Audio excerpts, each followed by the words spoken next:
ஆண்டவராய் இயேசு கிறிஸ்துவின் விலையேறப்பெற்ற நாமத்திலே உங்கள் யாவருக்கும் அன்பின் நல்வாழ்த்துக்கள் கூறி இன்றைய தியான வேளைக்கென்று உங்களை தயவோடு அழைக்கிறோம். இன்றைய தியான பகுதி ஏசாயா தீர்க்கதரிசியின் புஸ்தகம் 48ஆம் அதிகாரம் 12 முதல் 19 வசனங்கள். ஏசாயா 48 12 முதல் 19.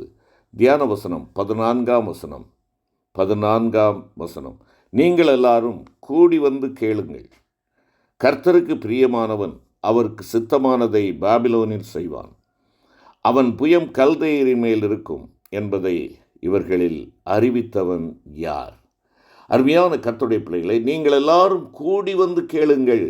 கர்த்தருக்கு பிரியமானவன் அவருக்கு சித்தமானதை பாபிலோனில் செய்வான். கர்த்தருக்கு சித்தமானதை செய்கிறவனாக இருக்கிறவன் தேவனுடைய அழகை வெளிப்படுத்துகிறார். கர்த்தருடைய பிரியத்துக்கு உரியவனாக அவன் காணப்படுகிறார் என்பதைத்தான் இந்த பகுதி சொல்லுகிறது. அருமையானவர்களே, கர்த்தருடைய அழகு என் மேல் உதிக்க வேண்டுமென்றால், நான் அவருக்கு பிரியமாக இருக்க வேண்டுமென்றால், என் ஆண்டவருடைய சமூகத்திலே தனித்து தியானிக்கின்ற ஜெப அனுபவமுடையவனாக, ஜெபத்திலே நான் வளர்ந்து கொண்டு உயர்ந்த நிலைக்கு போகிறவனாக இருக்க வேண்டும் என்பதை தியானித்தோம். அதைத் தொடர்ந்து நாம் ஆண்டவருக்கு சொந்தமாய் கையடித்து கொடுக்கிறவர்களாக இருக்க வேண்டும். ஏனென்றால் அவர் தம்முடைய இரத்தத்தை சிந்தி நம்மை விலைக்கிரையும் செலுத்தி நம்மை மீட்டு கொண்டார். ஆகையினாலே நான் அவருக்கு சொந்தம். அவருக்கு சொந்தமாய் இருக்கிறவன் என்னுடைய எல்லா அபிலாசைகளை எல்லாவற்றையும் நான் நொறுக்கும்படியாக ஆண்டவருடைய பாதத்திலே கொடுத்துவிட்டு, அவருக்கு மாத்திரம் நான் பிரியமானவனாய், அவருக்கு சொந்தக்காரனாய் நான் இருக்க வேண்டும். அவருக்கு சொந்தமானவனாய் நான் இருக்கின்ற பொழுது, மணவாட்டி சொல்கிறது போல, நான் என் தேவனுக்கு சொந்தம், என் நேசருக்கு சொந்தம், என் நேசர் என்னுடையவர் என்று சொல்லுகின்ற அந்த உன்னத நிலைக்குள்ளாக நீங்களும் நான் கடந்து செல்ல முடியும் என்று சொல்லி பார்த்தோம். தொடர்ச்சியாக இந்த நாளிலே பார்க்கின்ற பொழுது ஏசாயா 48:14 சொல்லுகிறது, கர்த்தருக்கு பிரியமானவன், இல்லை என்றால் கர்த்தருடைய அழகை வெளிப்படுத்துகிறவன், கர்த்தருடைய அழகை பெற்றுக்கொண்டவன் அவருக்கு சித்தமானதை செய்வான். அவருக்கு சித்தமானதை செய்வான். இங்கே இன்று நாம் அறிந்து கொள்ளக்கூடிய சத்தியம் என்ன? தேவனுக்கு பிரியமானவன், இல்லை என்றால் தேவனுடைய அழகை பெற்றுக்கொண்டவன் செய்கிற காரியம் என்ன? தேவனுடைய சித்தத்திற்கு அர்ப்பணிப்பான். சுய சித்தம் ஒழித்து தேவ சித்தத்திற்கு தன்னை ஒப்புக் கொடுக்கிறவனாக இருக்கிறான். இஸ்ரவேலர் ஜீவனுள்ள தேவனை விட்டு பின்வாங்கி அவருடைய பிரமாணங்களை விட்டு விலகி விக்கிரக ஆராதனைக்காரராக மாறிப்போன போது அவர்கள் பாபிலோனுக்கு சிறைப்பட்டு போனார்கள். அந்த சிறையிருப்பின் தேசத்திலும் கர்த்தருக்கு உண்மையுள்ளவர்களாக அவருடைய சித்தத்தை மாத்திரம் செய்ய கவனமாயிருந்தவர்களான வாலிபர்களை குறித்து நாம் வேதத்திலே பார்க்கிறோம். இன்றைய வசனம் அதுதான் சொல்கிறது. ஏசாயா 48:14, பாபிலோனில் கர்த்தருக்கு பிரியமானதை செய்வான். நீ இருக்கிற இடம் எந்த இடமாக இருந்தாலும் சரிதான், அது சோதோம் குமராவாக இருந்தாலும் சரிதான், பாபிலோனாக இருந்தாலும் சரிதான், ஒருவேளை எகிப்தாக இருந்தாலும் சரிதான், கர்த்தருக்கு பிரியமானவன் அவன் எந்த இடத்தில் இருந்தாலும், எந்த சூழ்நிலைகளுக்குள்ளாக அவன் அகப்பட்டு கொண்டாலும் அவன் தேவனுடைய சித்தம் செய்கிறவனாக இருப்பான்.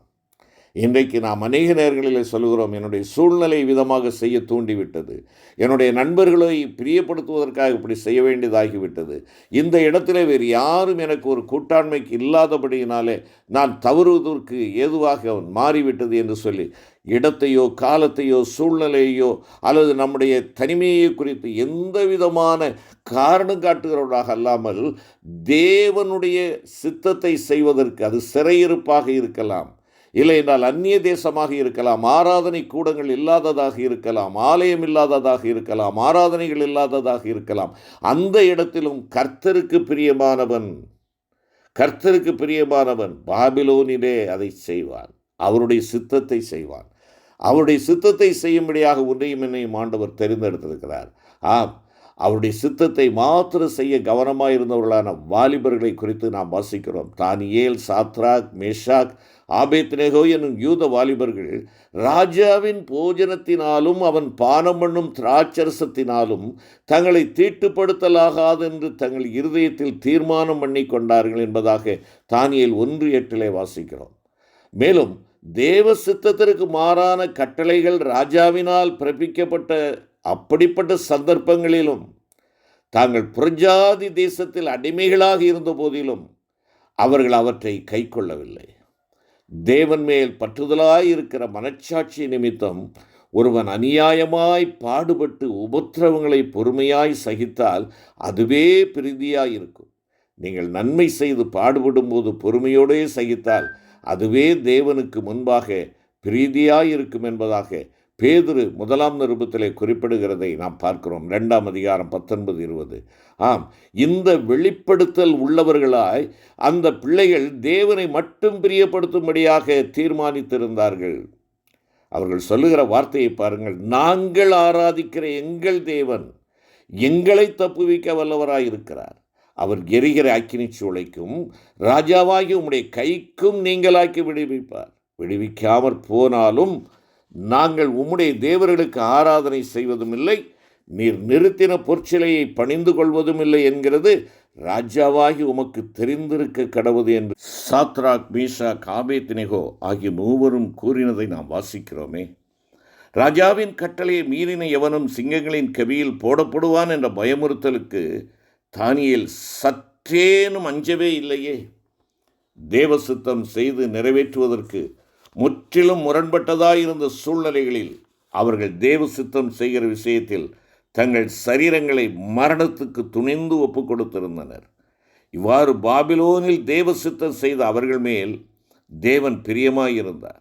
எனவேதான் அவர்களில் ஒருவனாகிய தானியேலை நோக்கி தேவதூதன், நீ மிகவும் பிரியமான புருஷனாகிய தானியேல் என்பதாக தானியேல் 9 அதிகாரம் 23 10 அதிகாரம் 11 நாம் வாசிக்கிறோமே.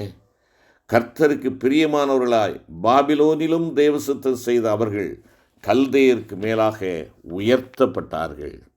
முற்றிலும் விபரீதமான சூழ்நிலைகளிலும் இவர்கள் விசுவாசத்தினால் தேவசித்தம் செய்து தங்களை தேவனுக்கு பிரியமானவர்களாய் விளங்க பண்ணினார்கள்.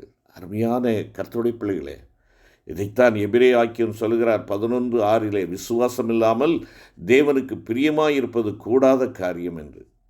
விசுவாசத்தினால் தேவசித்தம் செய்து தேவனை பிரியப்படுத்தின இவர்கள் விசுவாசத்தினாலே சிங்கங்களின் வாய்களை அடைத்தார்கள், அக்கினியின் உக்கிரத்தை அவித்தார்கள் ஆகிய வேத வசனங்களின் மூலம் எபிரேயர் 11 அதிகாரத்தில் உள்ள விசுவாச வீரர்களின் பட்டியலில் அவர்கள் மறைமுகமாக இடம்பெறுகின்றார்கள்.